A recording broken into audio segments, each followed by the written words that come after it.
Yeah, I'm just checking the integration with YouTube. Just give me one moment and then we can start. Sure.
Yeah, I guess let's start, gentlemen.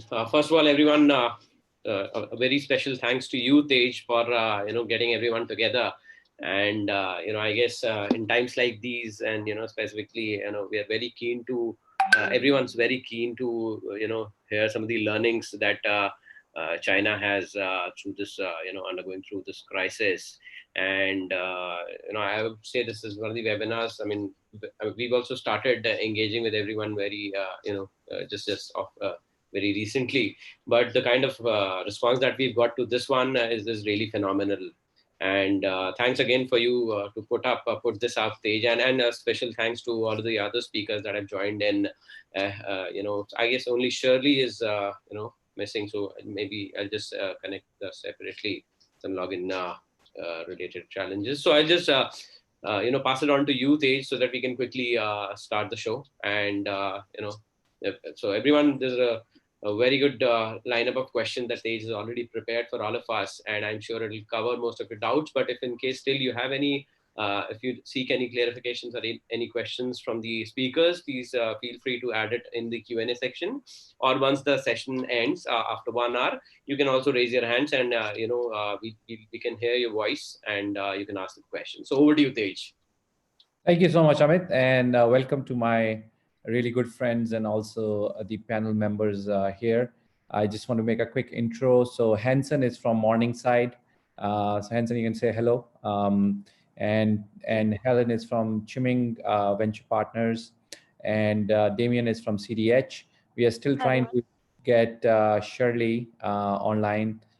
She's having some difficulties. So I just want to thank you guys first of all for taking the time out. Wow, what a start of a new year we have had. This is unprecedented in many ways. I just want to cover some of the things that have happened over past one quarter. India's stock market has declined 30%, and Chinese stock market has declined 10%. Alibaba shares are down 14%, Tencent down 5%, C-Trip is down 37%. And if you look at the oil, which is actually goes to the benefit of India, per barrel has gone down from $63 to $24. Indian GDP seems to be now going from 5% to 2.5%. What has declined in China? Industrial output is down by 14%. GDP contracted by 13%. A lot of tourism, hotels, everything was shut. Macau, huge losses there. Auto sales fell by 80%. I don't know if you guys know, but Wuhan is the motor capital of China, and there was production was almost on a standstill. Chinese, in my last sort of podcast with Mr. Sinha, I focused on what Chinese did really well in terms of containing the virus. So this is obviously more focusing on business. Then what has Chinese government done? At least what I could find, and I think our panelists would fill us in on this, is that they have given an amazing stimulus package of about 324 billion. A lot of good things also happened. There is remote productivity. We are using Zoom. There is an increase in the social media. The entertainment segment like TikTok has done really well. Casual gaming have gone up. Online gaming, online education has gained a lot. Now switching focus to my panelist, I just want to ask you guys, how is it going, and what is the current state of pandemic in China, and how's the business status right now? So if Helen, you can give your inputs, and then Hanson, that would be great. Sure, sure. Yeah, on my side, I see that things are, slowly getting back to normal. We still have to, scan QR codes and make sure that we're healthy and haven't been outside of Shanghai for 14 days when we go into certain buildings. Everybody's still wearing a mask when we go to restaurants. I think a lot of them still require that. But on the whole, I think, things are getting back to normal. You see traffic picking up. I've been to a mall over the weekend. I would say traffic is like foot traffic is still low, and some of the shops are quite affected. Like you don't see anybody buying anything at all in, for example, apparel shops. But on the whole, I think people getting back to work. I think the traffic on the streets is picking up a lot. So I would think that things are slowly getting back to normal. Great. And Hanson, how are things in Beijing? Yeah. Can you hear me? Yeah. Yeah, actually just take a train from Shanghai to Beijing yesterday, or the day before yesterday. So I have to stay home for 14 days with monitoring under the community workers. So before I can step out of my apartment. And today is day one. So the city is actually different. When I was in Shanghai, as what Helen just said, I feel that Shanghai is 80 to 90% back to normal. I mean, thinking about traffic, shopping mall, restaurant, or anything, and work. So most of the company have restarted working, office reopened. But of course, people have to work with their masks on, but they're working. So Shanghai is like 80 to 90%, I think. At least 70 to 80. Beijing is slightly lower. I would say 60 to 80 or something. My taxi driver is complaining to me about the traffic and business is going down. But day by day it's getting better and better. I can share one more interesting thing, which is maybe more important, that the manufacturing has been restarted from, I think, a month ago, or at least half months ago. And according to some friends who work in the industry, the big factories like Foxconn or something, I expect to like 80 to 90 or close to 100% capacity. So the manufacturing has come back and people has get back to work. So that's something I think more important than the big cities. Got it. Damien, do you want to add something to that? How's it in Shenzhen? Because I think we have guests from, we are fortunate to have guests from 3 different cities. So Hanson is in Beijing, Helen is in Shanghai, and Damien is in Shenzhen. Yeah, Damien, how are things in Shenzhen now? So to add a few color on Shenzhen, I think Shenzhen is more is similar to Shanghai. I think you start to see things coming back to normal. For us, we start working in the office for the past 4 weeks already, and then you see people start either the office or the retail start back to normal. So before the virus back in mid of January, we feel like the retail sector will be the one that's going to be hit the worst because people will not go out. But now, if you look back, seems that the retail sector is recovering. Actually, if you look at the service industry, naming the restaurants, the barber shops, or even the spas, people start to go out. So I think Shenzhen is quite active. Seems are looking on a positive direction here. Good to hear that. We need at least one of the large economies to get back to normal as soon as possible. Shirley, can you hear us? or maybe not. Okay, so I just want to ask you guys, as you have been through this journey, and you all have a lot of investments in China. What are some of the steps that you immediate steps you asked your portfolio companies to take immediately as this hit in January? So if we can start with Hansen, you, and then Helen, if you can jump in. Sure. Yeah, we have a big portfolio in China. We after the coronavirus thing, we call each and every of the portfolio companies and focus on their runway, how many long runway they have. We actually have a list. We have Excel of the companies, and every company, the deal team needs to give them a rating of how bad or good impact they have been facing because of the coronavirus. Of course, some is positive because if they're doing online gaming or online education, they're actually benefiting. But of course, most of them is actually suffering. So then we have something like a dashboard, so we can understand like which other companies that are facing difficulties. And also we evaluating our portfolios because we think it's also a good timing that we can double down our investment to some of our good portfolios. So we're actually more active during the coronavirus. They are closing several deals now, no matter to existing portfolios or new investments. So we think it's won't slow down a single percent because of the coronavirus. Very interesting. Helen?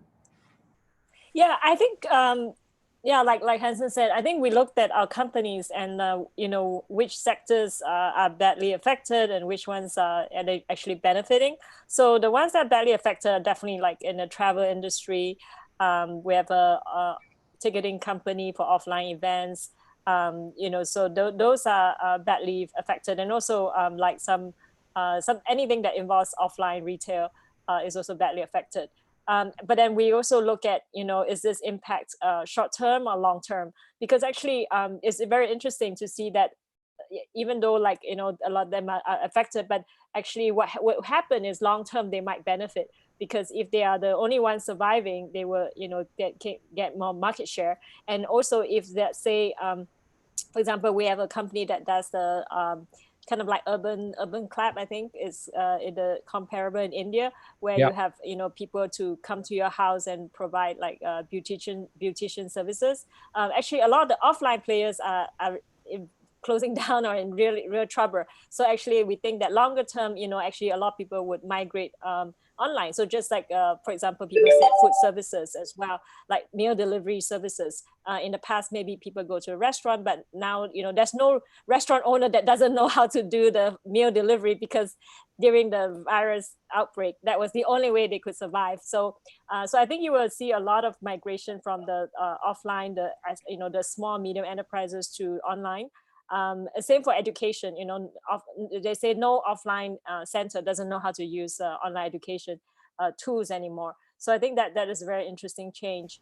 And then the second thing we look at is like, that's the liquidity, right? What are their liquidity needs? If they have a funding, issue, if it's short term, can we bridge them? So we've done a few like convertible bonds that just to help them to bridge to the next round. And then for those that have high cash burn, we just go through with them, where are the areas that we think they should cut their expenses.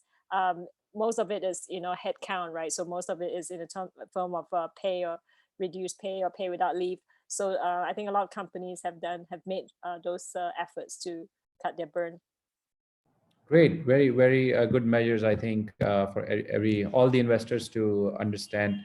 I think one of the things, Damien, if you can throw some light on, is what was government's contribution while this was happening? How did, especially focusing on startups, what did they do for for making sure that things don't fall off the cliff?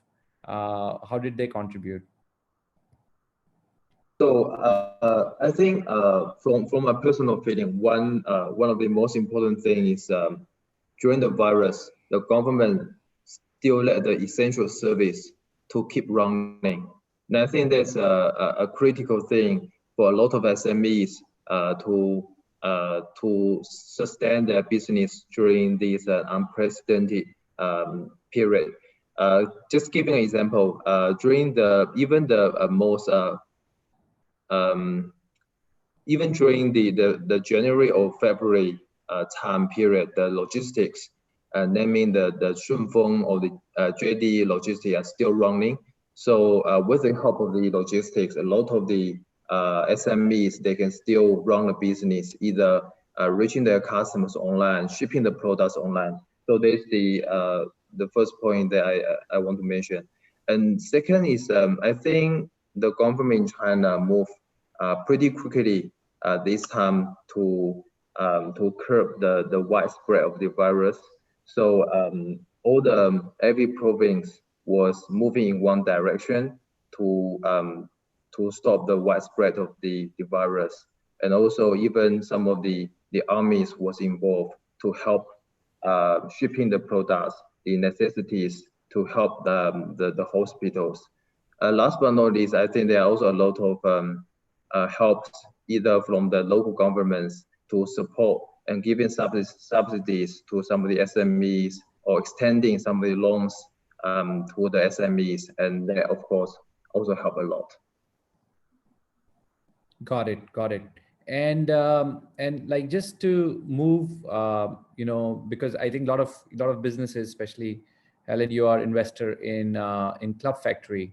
And when do you think, how are those companies which have, this is actually, so we got lots of questions, so I'm picking themes. So one question is from Padmaja, who runs Indian Angel Network.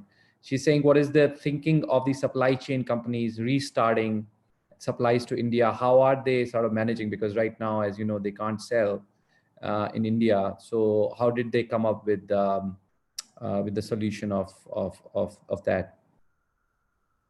Yeah, I think it was interesting when the factories in China were closed. Club Factory actually had they also have Indian sellers, so they actually got a lot diverted the traffic to the Indian sellers, and the sales was very good for the month of February. But then in March, and closer to the April, we see the India lockdown, and that's really affected all e-commerce companies. So I would say that Chinese factories are open and ready to meet the demands of overseas customers, but the logistics and the lockdown is a problem. And then as for the Indian market, Indian sellers, I guess it's just whenever the government is going to open up. I mean, from what we hear, essential, so they do sell some essential items, like mask and disinfectants and all that. But I think for non-essential, I hear the word is that they will ease up on the logistics, but the actual process of really loosening up takes time. So we're waiting for any time for the government to let us ship things to our end users. That's all we can do. Yeah, makes sense. Shirley, I think given Xiaomi has large operations, how did you guys manage the supply chain? Cashew can hear me, right? I can hear you. Can people hear Shirley? She's on the phone with me. So please put me across your mic. What we see here is Xiaomi have Chinese supply, also have India supply. Our factory is also closed down in the India within the India lockdown period, and China factories are actually also locked down during February, and after that it's reopened and trying to match the demand. So what we see from the demand side is actually the demand is actually a peak before lockdown, and in Europe we also see the demand side is also very good on small appliance. On the supply side, now Chinese factories are already open, but local factories are highly impacted still. Got it. Thank you, Shirley. I think what Shirley's saying that demand side is there from Europe, and then supply has now opened up, so that's a good news. I think at least from the China end. So I just want to go back to Hansen. So Hansen, in terms of the cash flow in China, will they suffer? Or will the exports sort of, now, the exports coming out of China? So what's your thinking on, the China businesses being impacted, because that's a large cash flow that will, have a ripple effect on other businesses. Tej, are you asking about the cash flow only, or? Yeah, I mean to say the cash flow of Chinese businesses, because ultimately they do, because that might have a triple, ripple effect, because now they might not be able to export as much as they want, because there is almost lockdown in all of the world. So how does that affect the overall approach or thinking of Chinese companies who are, aggressively expanding outside India, sort of, thinking about going out? Yes, you're correct. So the global demand is softened, of course, since the coronavirus outbreak, and all the export, except for the medical part. Medical part is like have huge business now, but any other things is definitely slowing down. Well, it's like for startups, I think it's fine because they're not that into the export thing. But for traditional business like manufacturing and so on, exporting business, yeah, definitely not not good news for them. I think some of them will facing big challenge or even shut down. Actually, we have already seen some restaurant or even some restaurant chain has closed the business because of this, because they have very tight like cash flow and cannot just sustain this kind of big disease. There will be some SMB dying, obviously, in the Q1, Q2. And yeah, I mean, there's no special answer to this. There's definitely a challenge for everybody, and some SMB may facing a more higher death rate, and that's something hard to avoid. Got it. If I may, if please. I may add, I think I think the export sector, it also depends on which countries, because India is, the lockdown is more drastic than other countries. For example, in Southeast Asia, e-commerce has not stopped. So some of the logistics costs has gone up slightly, for example, for like Thailand, because there are fewer passenger flights to carry the cargo. But it hasn't stopped. And I think actually this is a time where more people will migrate to e-commerce. And also we think that because e-commerce has actually exports from China, you often have a cost advantage, so that they might actually benefit, but the offline will suffer more in comparison to e-commerce. Makes sense. Now I want to ask, I'm getting some good stream of questions. So I am, the people have a specific question on the food delivery segment, because I think that was one area which at least we from India could see that, a lot of restaurants were open. So the question is, how did customer respond to that during the lockdown? Because we still have Zomato and, Swiggy still offering their services. Was that open in China? And, were people, how the hygiene measures were taken care of? And did the F&B industry, although they were shut, but did they have, because of this, still delivery being there, did they have a good impact? I think, Helen, do you want to go for it first, and then we'll get sure. Yes, I think when people were stuck at home, meal delivery was a way to get their meals other than cooking. So I think we saw both online groceries and meal delivery. They couldn't meet the demand, partly because a lot of the couriers, the delivery boys had gone home for Chinese New Year, and they were not allowed to come back. A lot of the roads were still blocked. So I remember one time I had a meal delivered to my house, and the courier couldn't come into my my residential compound. I had to meet him at the gate, and he wasn't wearing a mask. So I was very terrified of getting it from him. So to China, actually the meal delivery guy started this what they call contactless delivery. So basically, they're supposed to, first of all, wear their mask when they come in, and then they're supposed to put it at the just in the lobby area, and then we'll take it when they're gone. So that is kind of contactless, right? So that I understand that at least from one data point is recovered about 70-80% because the couriers are back, and also as people go back to work, I think they will go back to meal delivery. Whereas when they were at home, they were cooking a lot more. So a lot of the people actually online groceries benefited more.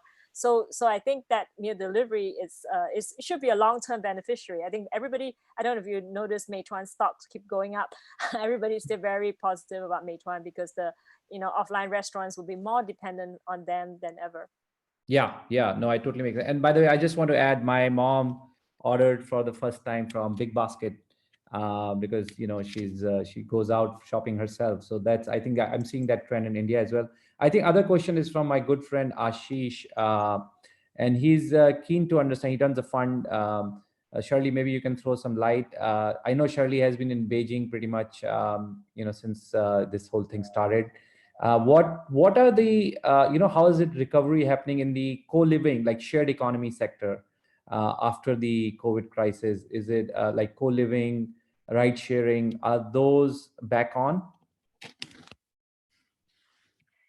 So in Beijing,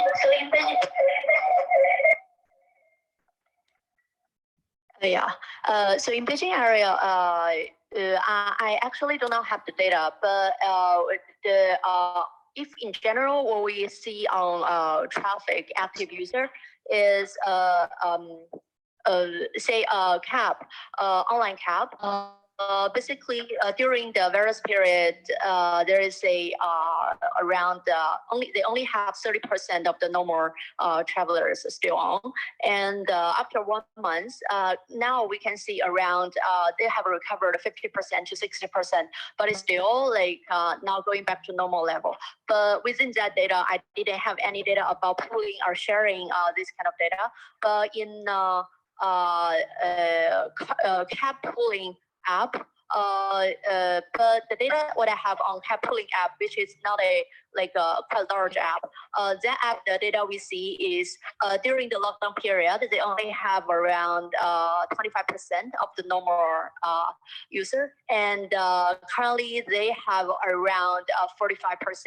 So the pooling service definitely slowly going back, and slower than the normal cab. So this is the observation here. On bike, I have on bicycle, I have no data on that. Got it. Thank you, Shirley. So it seems like things are getting back in large extent. So yes, that's true. Yeah. I think co-living. Yeah. Go ahead, Helen. Yeah. Sorry, I was just going to add that I think for co-living, what we, Danke is public, so this is public information. I think they have a lot of pressure from their tenants that want to delay the rent. And that I also was talking to my hairdresser the other day about how he said that, like some of the big co-living guys are sort of, still wanting them to pay the rent, where when they get the rent negotiated down from their landlord. So so that there was a bit of a lot of displeasure at how the co-living guys are handling it. So that's something that is interesting. Yeah, that was actually one of the questions. So thanks, Helen, for answering that. So Damien, coming to you, another sector which is obviously seeing a lot of stress in India is the fintech. Particularly the NPAs, are expected to go up. So what was the impact in China that you saw, particularly in the financial services? On the lending side, were there a lot of NPAs that shot up? How much, 2x, 5x, and how the companies reacted to it? Sure. So I can share some high level trends, but I cover more on the consumer side, and my other colleague look at the finance side deeper. So So first of all, I think if we talk about first the consumer financing, definitely the NPA will shoot up during these during the coronavirus. A lot of unemployment. Some of the companies we talked to, they are cutting 20 to 25% of their employees, and the new age employees, people that are post 1990s, usually tend to save less than the older generation. So and they tend to borrow more from the online lenders. So when they have when the job opportunity is gone, they tend to see the NPA goes up for the consumer financing business. For the enterprise lending, there are a lot of reports, and although publicly, if you look at the public bank and listed banks, the NPA is still about below 2%. But there are a lot of estimates naming whether it's from Goldman, from Morgan Stanley. People are expecting the toxic assets or the illiquid assets will be more than $1 trillion US dollar arising due to the recent coronavirus. But however, I think for distressed assets investing, now it might be a good time because there will be a lot of supplies for distressed assets and distressed loans at a discount and good valuation for distressed asset investors to look at. Got it. Got it. Hanson, anything to add? Yeah, fintech agreed that there might be more default because not everybody is getting their payroll. I mean, as euro. So for the investment side, I think VC investment is as active as normal, not very much affected, I think. But PE or some other asset, there might be some people. I think they have been slowed down for a while until recently. Everything have restarted, so more and more people will think the thing is, going away soon. So people are getting positive about this. So default rate is definitely gonna going down, going up for a while because some people may lose their job or something, which may also, happen in India maybe. Yeah, just to add a little bit. Got it. So yeah. So just some more numbers. I think Tej, you might already know, but fintech even before the coronavirus is already ice cold in China because the overall direction of the government is trying to move all the fintech online lending to license holders, namely whether banks or other regulated lenders in China. So if you look at the public lenders on US stock exchange, so probably they are trading at 2 times price to earning multiple already. Sometimes are very less than their net cash position. So they are already badly hit before the coronavirus, and then comes another wave of trouble. So it's pretty tough for the online lenders in China at the moment. Yeah, I can understand. Yeah, same thing. I think there'll be a kind of squeeze in lending. Obviously, a lot of our companies have stopped lending entirely. They're focusing on collections mostly, and obviously the lockdown has an impact on that. So you need to conserve as much cash as you can. So I just want to have there's a lot of questions, guys, which are coming around Chinese investor sentiment. So I'll come to that. I just want to finish one other question, and which is around the management of the companies. So you guys, all of you have invested in India, and there's a lockdown. So maybe I can start with Shirley. What is because Xiaomi has more than 8 or 10 investments, I think. What is your message to the Indian companies, Shirley?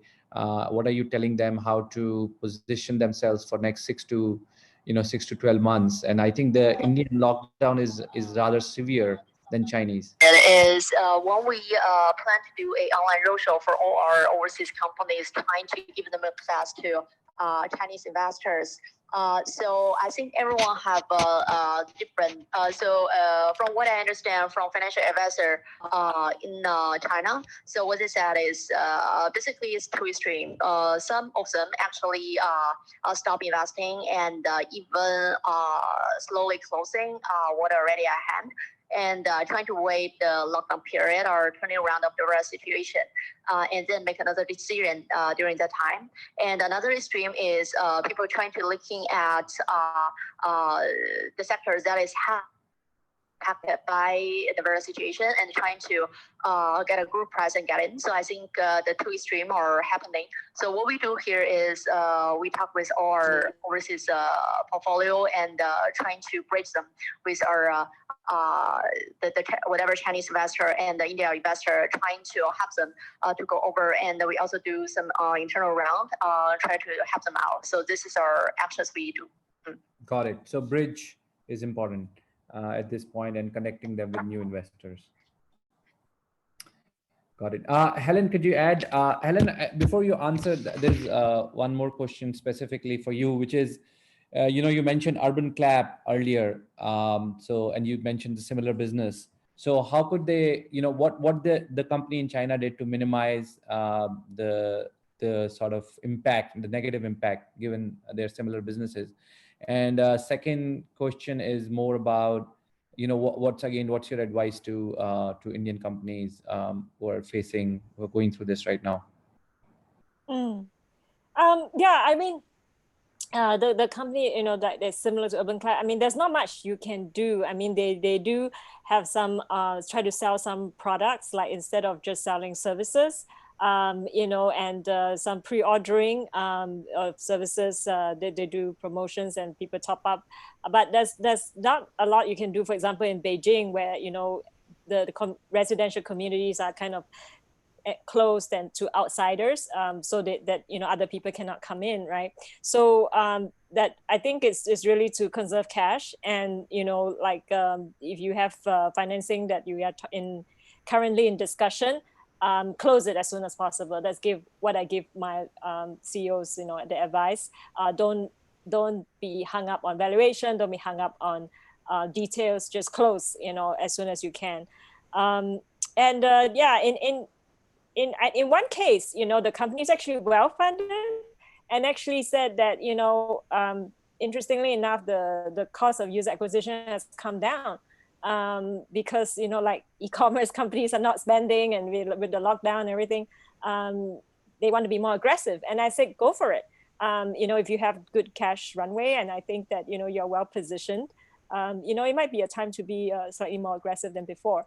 So I think the advice we give is really dependent on the situation that is the company is facing. Got it. So I'm going to switch gears and more towards like the investment outlook of Chinese investors. I think that's one question which is pretty much on everybody's mind. Vikram Gupta, who runs a very large fund, IVCA. Will Chinese investors look to invest in Indian companies in next 3 to 6 months? Also, if yes, which sectors that you will fund, or will you take it easy for now? So I think we can start with Hansen, and then I think this is one question that all of you should answer. So. Yeah, sure. I hope I won't give any pressure to any other people. Yeah, just kidding. So yeah. I haven't. I may have never stopped our working on Indian meeting and studying Indian companies. I mean, just doing Zoom, right? I mean, same as what you guys are doing. Just Zoom everything, right? Zoom to founders, Zoom to any business conference call, whatever. So we haven't started anything, and whether we're gonna slow down our Indian investment, we are not sure, but we haven't planned so. Okay. We are watching, and we haven't planned to stop anything. And I'm looking at a lot of interesting companies, and some is in deep conversation. very interesting observation that because all the countries going to lockdown, like people have like super good patience with talking with you, right? No matter they're founder or they're like some expert or some people in the industry, they are just have time. You can just talk with them. It's great. So, and also we don't only do growth stage, we also do a lot of early stage, as early as seed rounds. So, I mean, for early stage company, if they can have a long enough run rate to go through the virus, so why not? I mean, just make sure they have enough run rate instead of getting, if they have, I think, more than 18 months run rate, they should be safe for enough to go through the virus. So we don't think we should stop it. And also, some startup may, I mean, not lower valuation, but get the valuation back to normal. I mean, because Indian startups already in a very high valuation for, I mean, as a whole. So it's good for investors to see the valuation goes a bit more to the normal range.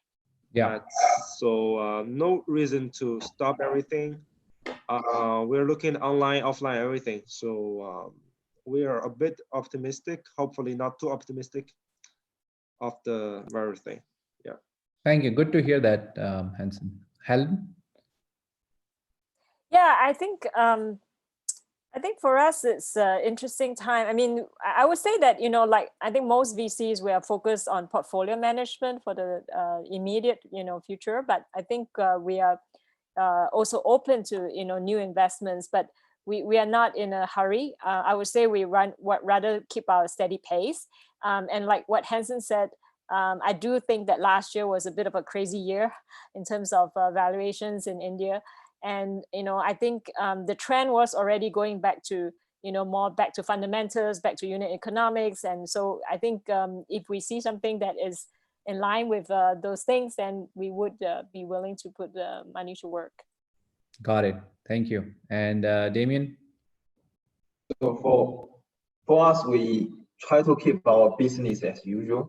I think same as all the business, we're trying to not to be affected by the coronavirus. So same as everyone, we keep talking to new companies, founders about Zoom. While traveling to India to do the diligence might be a problem. So last week we tried using live streaming to do the diligence, watching the operations. Although it's not as good as meeting in person, but we try to make it up, leveraging the technology. And I would say one thing that luckily is we also have one of our first Indian colleague joining us. So he's currently in India and going through the lockdown, same as everyone. And so hopefully after the lockdown, we can together cover the investments. So the short answer is we are still looking. And so so this Monday we had a ICE meeting for 3 new investment discussion. So seems that the pace was not affected. So we are not going too aggressive than before, but we are also not slowing down. So it's same as normal. That's good to hear. That's good to hear. Shirley, 1 second. Let me put you on speaker. I think we're the same with 1 second, Shirley. Oh, 1 second, Shirley. 1 second. You'll have to restart. Okay, yeah. So basically, since pretty much like what Damien just said, basically no more. And I think the challenge is not on investor side. The challenge is like how well and how fast the business gonna coming up. Because of like most of the startup, if, for example, if in some sector the business actually come down to zero at this moment, back to the normal status basically going to take another 3 to 6 months, and going back to the growing curve going to take maybe a year. So I think the challenge is actually on the other side, like how well the companies will perform post the lockdown period end. Got it. Thanks, Shirley. So I think other question that has come up is that in education sector, online education seems like it is definitely getting a lot of good lift. But what is the view? I don't know. Which one of you look at the online education segment, and we have seen a lot of funding coming into online. They are one of the beneficiary of, fortunately, unfortunately, of this lockdown. But will this sustain, or you think it's going to get overheated for investors to come in? And you think this is sustainable? How it has changed in terms of China because the online education is getting benefited, but will it remain like that, or will things change? Hanson, you want to talk about it, or Helen, whoever has education investments? Yeah, I don't think education investment in China is as hot as what people in India is thinking about. Yeah, people are benefiting. We have seen the secondary market, stock market has been, yeah, that's a bit overheated maybe. But the private market for our business, because VC and PE close a deal, they take months, at least 1 or 3 months. So the deal you see is closing now. Most of them is not during the coronavirus. They're happening, ahead of that. So it's not because of this. But of course, maybe this will also speed up some of the investments, but not as hot as the stock market, which we are saying all the companies growing so fast. And now their business, of course, business also, but the stock price has people just wake up to see all the ad tech companies that gives them a very high valuation, especially like Genshishu and Tao or something. So yeah, so in the VC and startup world, I don't think it's over hot. It's just normal, which has been speed up, because I think it's speed up the adoption. It's good for marketing. It's decrease the marketing cost. That's why everybody is benefiting. After the virus, after everything get back to where they were before, of course, some of the people will go back to offline.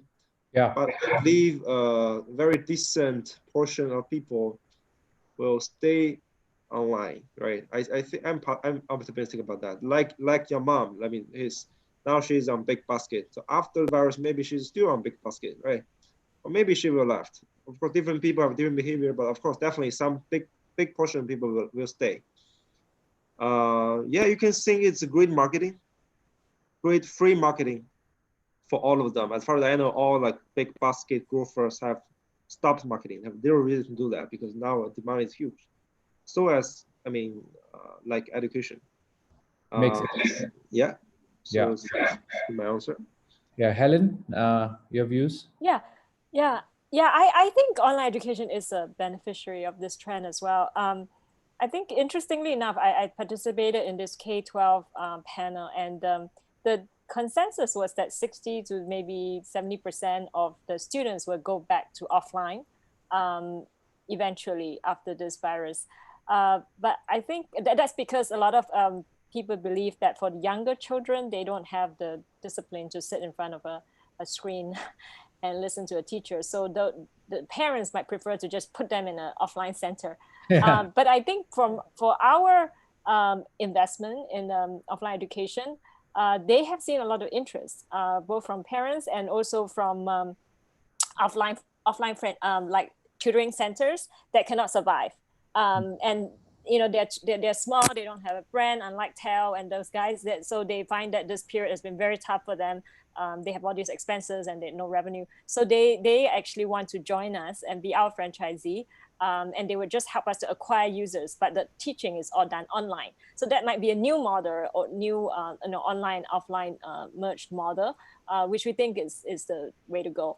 So I think online education, but the other thing is, from an investment perspective, you want to be careful you're not jumping in at the peak, because we within our team we had 3 investments for investment deals brought forward in the online education space. So, internally we were saying to each other, okay, maybe we are like, like everybody's rushing in, then that's not the right time, right? So we want to be cognizant of that as well. Yeah, but we're happy for our portfolio company. They actually got funding. Like in this environment, they were actually one of the 7 companies that the local government put as a star company that is helping the during the virus situation, because they're helping students online to get their education. So it's good for them. Yeah. Good. That's good. So no, thanks, Helen. That's really good insight. So I think you have to think both offline on online, depending on the model that you have. But I think, like Hansen said, you get this headwind of having some free marketing dollars, which you can then convert, hopefully. So Damien, coming to you, is there, like you said, you're doing IC calls, which is great to hear. Are there particular sectors that you are focusing on, or is it more broad? You're not getting biased in terms of whether it's online education, like Helen was saying. Did you present online education case, or was it something else? Like, or you're is the same business as usual, sort of thinking this is a short-term impact? So when I first come to India, I was told by our board and also our investment committee that we need to hold a long-term view. Yeah. So by not meaning that we're gonna invest, prefer business that keep burning money, but I think a lot of the thesis will remain the same.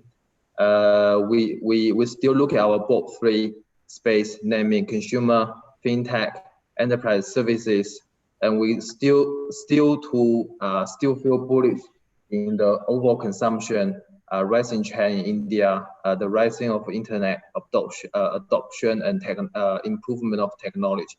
So all of that remains the same.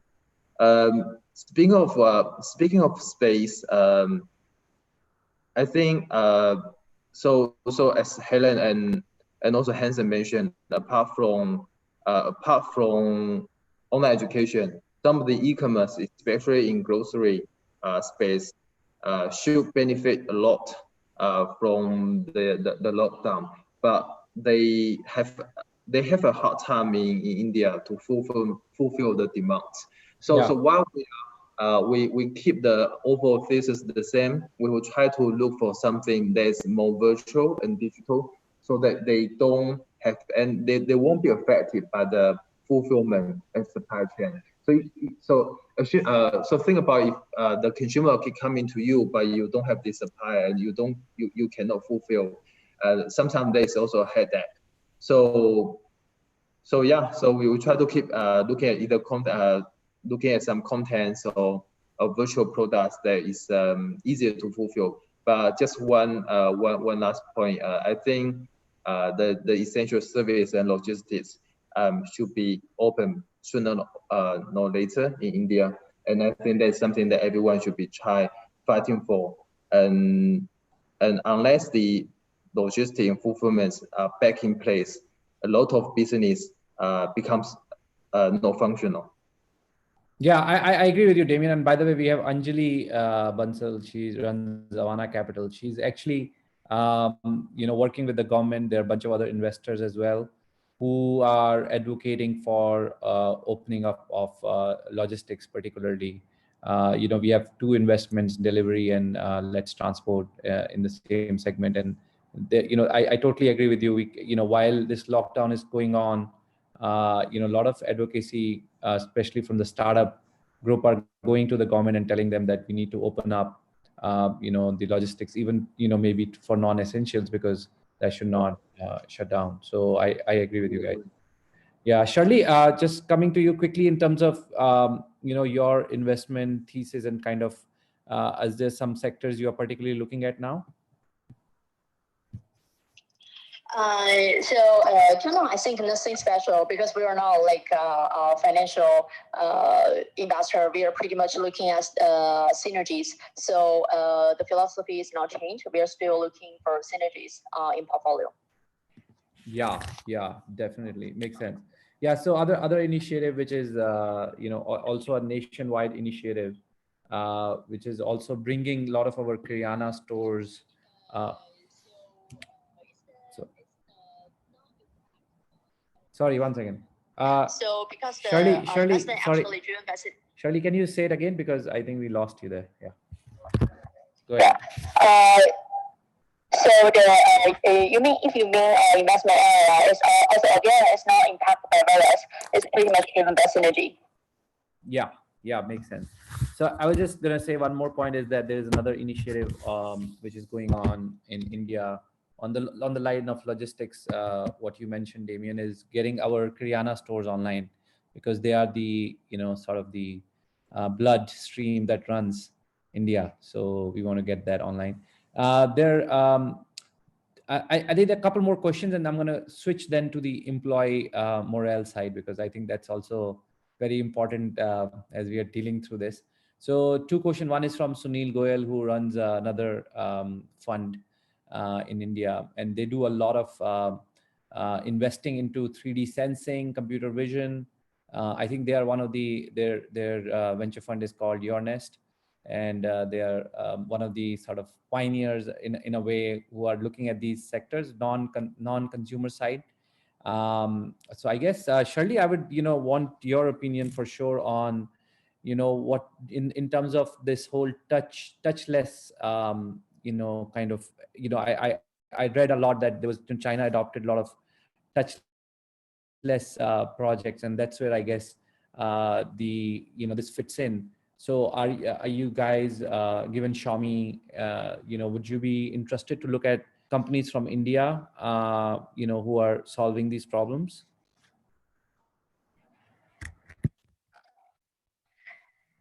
So we see the opportunity here. Yes. So touchless systems also impact some of our portfolio. For example, like on payments, we see it's not only bottom down. People are trying to avoid cash, do digital payments on top down from government side. This kind of behavior is also like encouraged by government. They're trying to promote digital payments again. So I think definitely opportunity like this, we will trying to look at. But it also depends on what is the change, essential change from companies, payment companies. So I think yes, touchless is definitely a trend which I think gonna impact the long term. Yes. Got it. Thank you, Shirley. Now coming back to I think one of the important things is I think most of the non-touching or touchless pack in China is not as advanced as many people think. I think just using WeChat and Alipay, you can be touchless for most of the things. Most of the thing like ordering, like even you can monitor. You can ask an elevator to come to your floor. I've tried that in my hotel.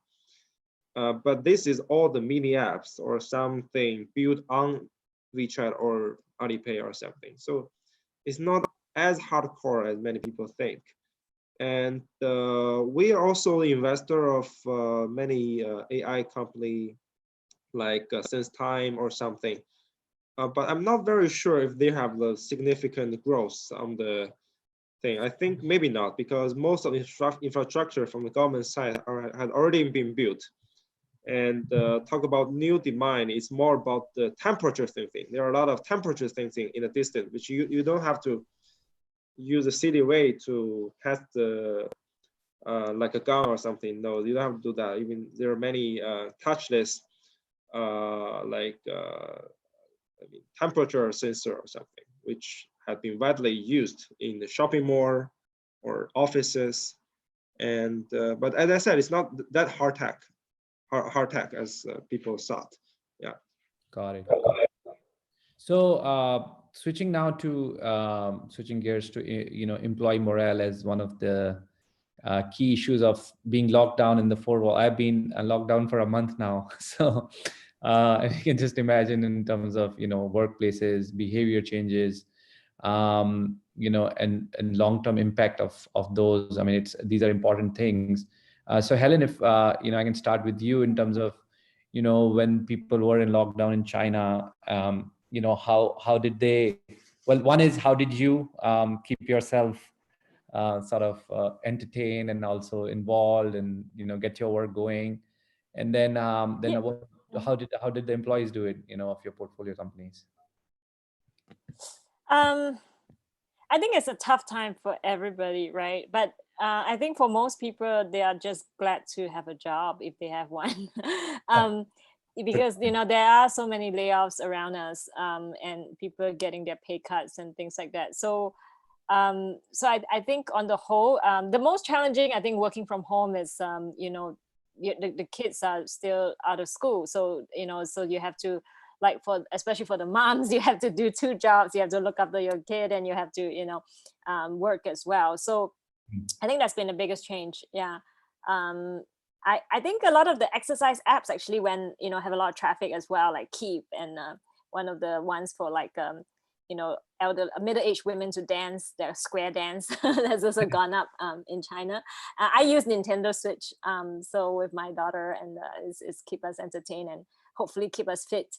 Yeah, I think employee morale, it's a tough time for everybody. It's not easy. Yeah, for sure. So Damien, do you want to add what were you doing during the lockdown time? And were you on with friends, or keeping in touch with your Indian colleagues or Indian friends? So for investors, I think it's slightly better because usually our daily job is just to talk to the portfolio companies, talk to more founders, talk to our colleagues. So I would say a lot of our daily operations are still normal. So we keep chatting with each other.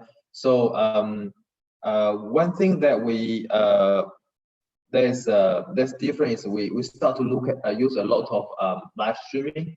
So before we travel like twice a week, travel 2 days to different cities to meet our LPs, and then because you want to show respect, and then you want to do the meetings in person. But now after the lockdown, we say, hey, can we meet out in person? The LPs say, no, let's just do a video call. And then it works out well. And then you just realize that how much time probably you have wasted traveling, and sometimes that is not necessary. So we do a lot of live streaming. We do a lot of reporting to our LPs using technology, using Zoom, using live streaming. And I think there's something that is not short term. Probably after the lockdown, we'll still use those formats to communicate. And then just to follow up on Helen's mention, the exercise app, Keep, is doing really well in China. So I also use Keep, trying to keep 1 or 2 hours a day to exercise at home, using all the feasible practice, trying to keep fit. So yeah, that's how I get to the lockdown. Makes sense. I Yeah, think we are investor of Keep, and they have been doing well, and so are many. I can share one more portfolio of us that is doing thing, because people are using that to entertain or also for education. It's like a community app where people will do a lot of community activity on top of that. I mean, we have seen a lot of classes, no matter they're normal academic school classes or some, like what you just said, chess or some like sports classes. They bring their students and parents on top of the products to build the community or group so they can be active there. Like every day people will submit of their homework, but the homework can be like the school homework, can be a daily workout, can be a speech practice, can be anything, name it. And that becomes the infrastructure of people who do every kind of this kind of things. So because the people are moving everything online from home, so their data active user have like tripled during the coronavirus. I mean, that's an interesting case about how people has been doing entertainment and have been keep themselves busy at home, right? Doing whatever they did before, but move to their living room. Yeah. With some help online. And if you're the help online, they can benefit from it. Thank you. Yeah, just sharing an interesting case on that. Thank you. Shirley, quickly, how did you keep yourself and any specific things on the employee morale?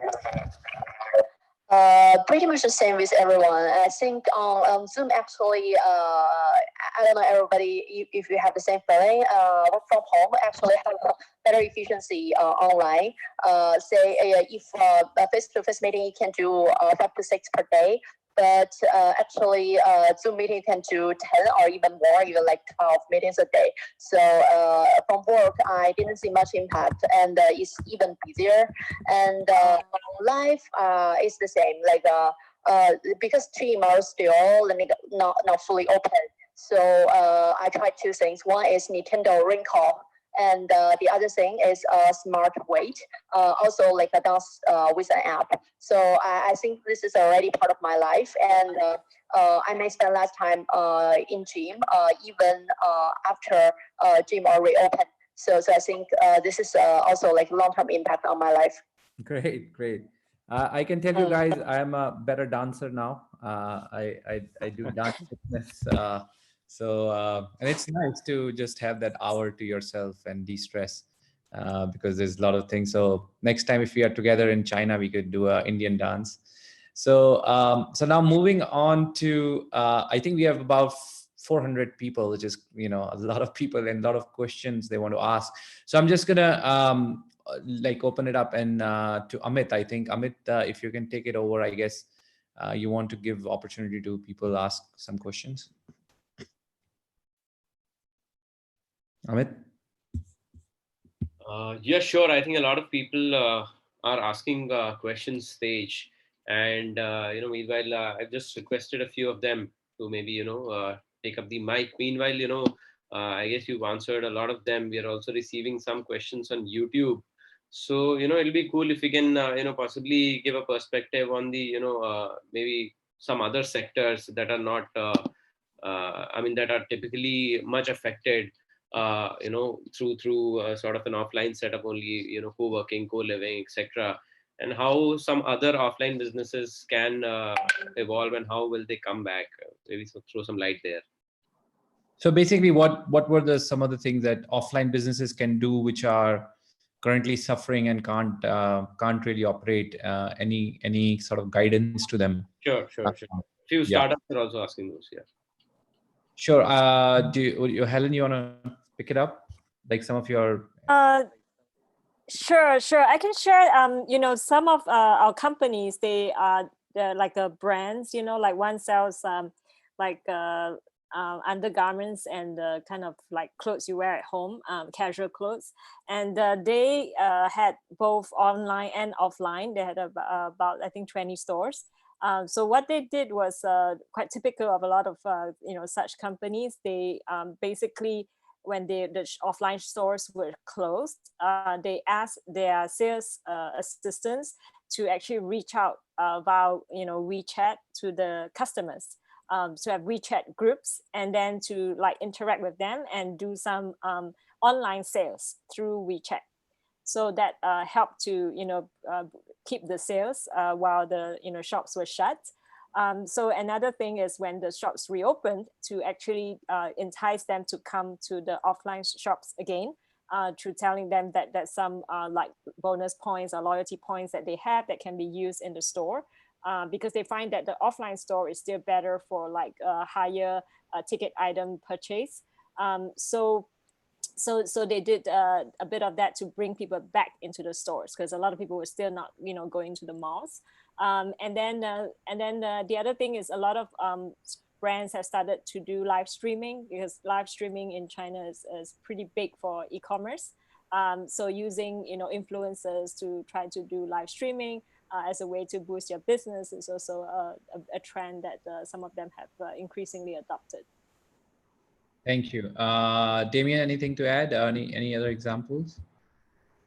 Well, I think the examples Helen gave is a very good snapshot of how business cope with the virus in China.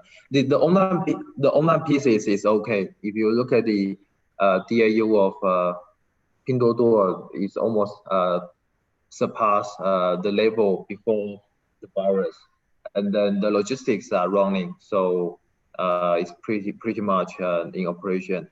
And so I personally have like more than 10 group chats. Wow. All the brands that I shopped before, they all create group chats. So all the brands in China, I think they are leveraging the social media, trying to reach to customers, using deals, promotion events, probably twice a week or once a week, with some promotion discounts. For example, 7 p.m. every Friday, so that the customers will be sitting at home watching what the deals this week, using these ways to interact with their customers. But of course, the pre-consumption here is the logistics needs to be back in place. Otherwise, all of these cannot work. So for some of the retail business or e-commerce business in India, that our recommendation is one, try to use social media to reach to your customers. And while the logistics still not working, maybe you can use some format of pre-booking to engage with the customers. Because for some of the younger brands, if you disappear for 2 months and then when you come back, the customer is not going to remember you. Makes sense. Just, I think one other question that's coming from a lot of our VC friends is the LP sentiment. What are some of your discussion with your LPs, and how are they reacting to this? So are they sort of super worried, particularly given this where India is or China was, and or are they saying stay the course? Henson, if you can start, that would be good, like from the LPs feedback. I haven't been talking with LP recently, and I didn't feel there are any big concern or worry about from our LP, because our fund is 10 to 12 years. I mean, the single fund. So most of the company is still, early days. It won't be facing big problem, and we're not taking the exit very soon. So they were meant to go through the disease. Yeah. So some LP have asked us to updates about what the portfolio has been running, and including the runway or something. But that's not every LP. So I may not be the best person to answer this, but I haven't felt too much pain from the LP side. Yeah. Helen, for your LPs, how's? Yeah, I think one is, obviously, I think some LPs have been asking about the impact to our portfolio companies, especially those that have funding needs, and we've basically gotten back to them about how different companies that have been affected, and the reserves that we have, and our plan to deploy those reserves to the companies that we think would give us good returns in the long run. And then the other thing is we actually have a huge healthcare portfolio. So Qiming is I guess lucky in that we have a lot of companies that are doing very well. Like we have diagnostics, vaccines. We even have a ventilator company that just has orders like that they cannot even meet the demand. So that's doing very well. And the other thing is, I think we've been a very big beneficiary of the recent Starboard, which is the local stock market for technology companies to list. So actually this quarter we had one company, Rock Robo, list on the stock exchange. So I think that it's quite thankful that we have a mixed portfolio of healthcare, enterprise, as well as consumer companies. And we do see that there has been a lot of good things happening on the healthcare and even the enterprise front, to be honest. Yeah. Very good. So I think having a good mixed portfolio always helps. So if some consumer is down, then others are up, which helps. Damien, Yes. your thoughts on, you had few Zoom calls with your LP, so love to hear what were they saying. So a lot of the discussions on China so typically in China, we do more late stage investment. So the portfolios are more on the later stage, more mature, longer run rate. So actually for them, not need to run rate too much. We know we can see them through after the virus. And then when the smaller competitors goes out of the market, they have more market share to capture. So that's not too concerning. So some of the, because a lot of the LPs, they look across asset class. And then when we talk to them, that the general feedback is, again, this is long-term, not for this quarter or the next quarter, is one, recently they will still prefer equity compared to debt, because the yields of any debt instruments globally has been so low. So the upside is not too much. And number two takeaway is they will prefer emerging markets than developed markets, because there are more room for monetary expansions in emerging markets. And number three is if you have the ability to invest in primary market instead of public market, being a long-term investor, you might have more returns from the private market. So if you combine three, equity, emerging market, private equity, and that's what we are doing right now. So for me, I'm pretty confident. Got it. So yeah, Amit, you want to take over? There's somebody, you said, raising hand.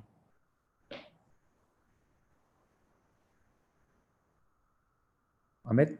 Yeah, sure. There is Kritika from Hungerbox. She wants to ask a question. I'll just, give her the mic.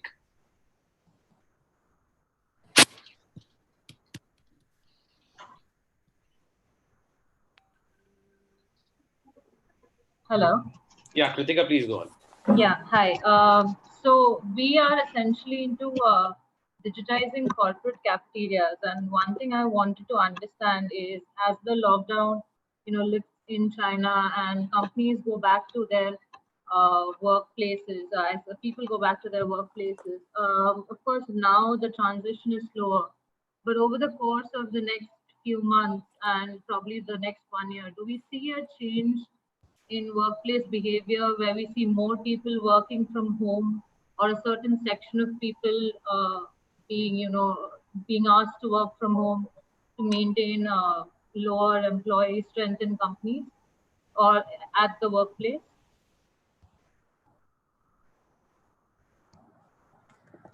So would you want to pick it up, Damien or Hanson or Shirley? Sorry, what was the question? The question, so Kritika, if I got it right, you are saying sorry, go ahead one more time. Yes.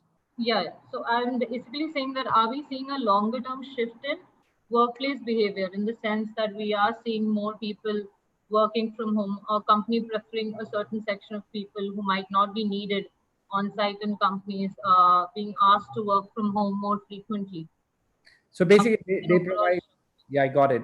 So they provide food in cafeterias, but do you think in China there is going to be a long-term shift in terms of this becoming a more habit with people to just stay at home, and therefore could the businesses, maybe Kritika sort of business, could get impacted? Or have you seen after the COVID, people have started to come back to work, and the same strength is back in offices? Maybe I can take that. I think that generally, I think Chinese companies prefer that their employees, congregate together, and so I think there will be a return to the workplace. Having said that, I mean, I did hear a story about this company. They had a lot of teachers that they were actually asking the teachers to come to this offline center to actually do online broadcasts of their lessons, and they found that actually there's no reason for that. They are equally good at working from home, and so they can save a lot of rent, if they just let these teachers teach from home. So I think that the company will, going forward, not do that anymore. But I think that, a lot of companies that we've talked to also say that, they see a decrease in productivity because people are working from home. So I think they will, once they can, get people back to the workplace. Yeah, I think so too. I think this is India is quite a social. So is China. We love to get together. I mean, most of the people who have complained to me is about their cigarette, what they call sutta in India, cigarette and tea breaks. So I think that's another way to kind of keep people happy. They need that bit of a break to rejuvenate. So I think I don't think there'll be a problem once things are back to normal. I think there's one question from Anjali again. She's asking, what was the impact on the brand investment? Essentially, essentials versus luxury, digital first versus traditional brands. Was there a dip? I think, and then how did they recover? Like in China, I think this probably. Shirley, do you want to take a? Shirley, do you want to take a crack at that?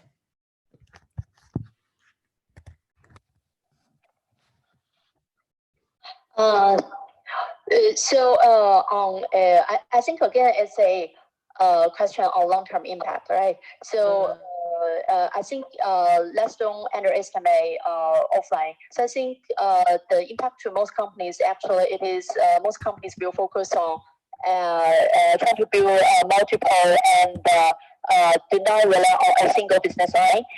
So offline companies, they will try to do something online. Online companies, they will try to do something offline. And I think most of the companies will think about this question to have multiple business lines. And for the specific question about working from home, I think it's too early to make any conclusion because the period is not end. But from what I hear from friends is some of them actually feels really good about efficiency working from home, but also like some of them feel really inefficient about working from home. I believe some of the companies, especially small ones, and no need to do face-to-face sale. For example, like small media company, big media companies, they may take work from home as a normal situation, probably. But for most of the business, rely on consumer or do other business, they may not do the choice. Offline is still really important. Yeah, makes sense. I think I'm going to pass it to Amit. Yeah, one more question. There's Akash from ZipApp, founder of ZipApp. He wants to ask a question. I'll just hand it over to him.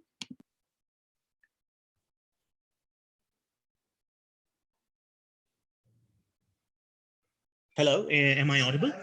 Yeah. Hey, hi. Thank you for the time for everyone. So I am into Zip Electric, which is doing last mile deliveries. So while we've seen a little bit of pickup in our business and we've signed up a few merchants, but what I wanted to understand is that according to China learnings, how long, would it take for us to get back to real normalcy? While real normalcy will never happen, I think there'll be new shifts which will happen in working behaviors. But still, coming to that, it's just going to be 3 months, 6 months, what it could be, is to learn that. I think China and the rest of China is not the I'm not sure should we have the same expectation for India or other country. I actually also want to ask how long will that take for India to get back to a normalcy or new normalcy. I think I clearly don't have the answer for India when they will come back, but hopefully come back soon. But one thing for sure, the normalcy you get back may not be the same as what you were before. Like for now, if you go to a shopping mall in China, you will see the people many people. At least in Shanghai or Shenzhen, I believe it's 70 to 80 or 90% back to normal footprint. But you see 100% of people will wear a mask, right? So that's part of the new normalcy. But of course, beyond that, not only masks. For example, food delivery. You're doing last mile delivery, so this might be relevant to you.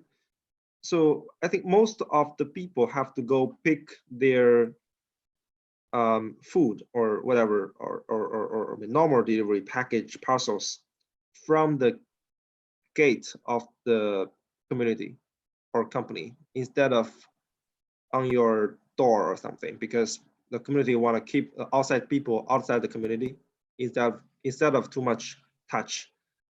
That's also a change happens in the last mile delivery.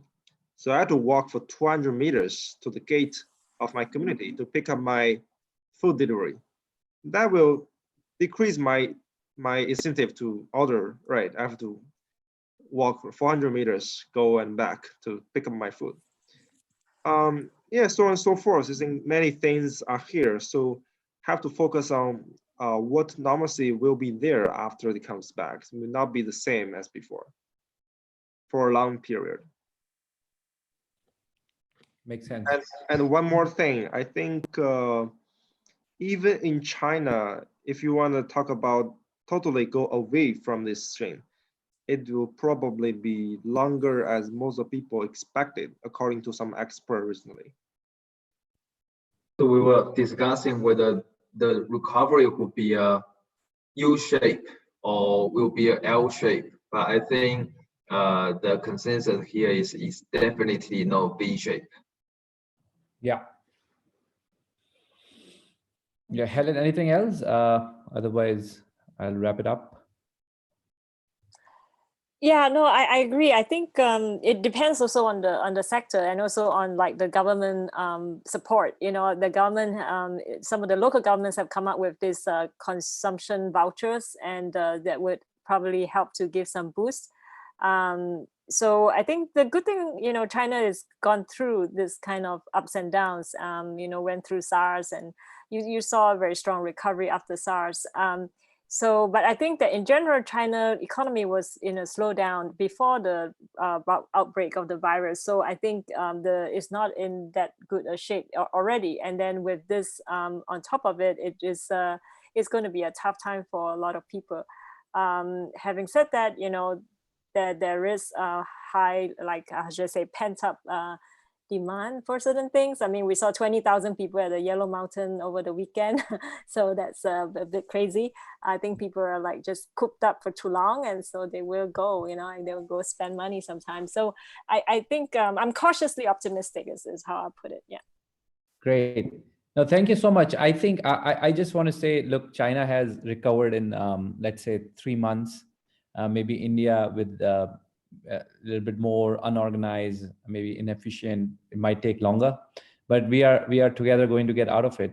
This is not the end of the world, and there have been many crises that human beings have faced, and they just get out of it. They're resilient. I just want to also point out that this might, you know, COVID situation may not be all that bad news for India, particularly because we are not a export-led economy. So only 15% of GDP is actually export-led. So if you are in Nigeria or if you're in an oil-rich country, you know, you would be suffering much more.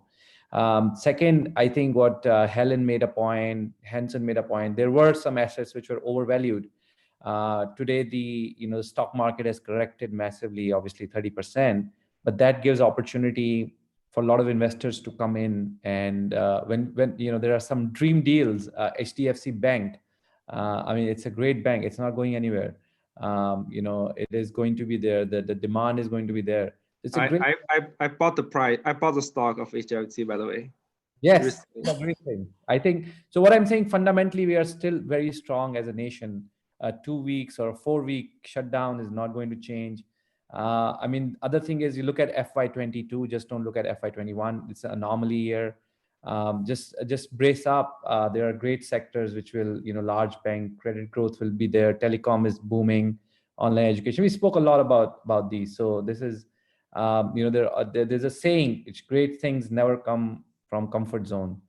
So you got to be outside your comfort zone and go for the wins. Stay strong, keep the morale high, and we all will be out of it soon. And investments will keep flowing. Thank you everybody for joining. Really thankful to Helen, Damien, Hanson, Shirley. Thanks for taking the time out. It means a lot because you guys have pumped in a lot of money, and also more than money, the knowledge that you bring from your China experience. Everybody here will be, delighted to see you back soon. Stay safe, everybody, and let's cross this bridge together. Okay, Thank you very much. Thanks so much. Thank you. Thanks, H. Okay. Thank you for this Bye. Yeah. Thank you. Bye-bye.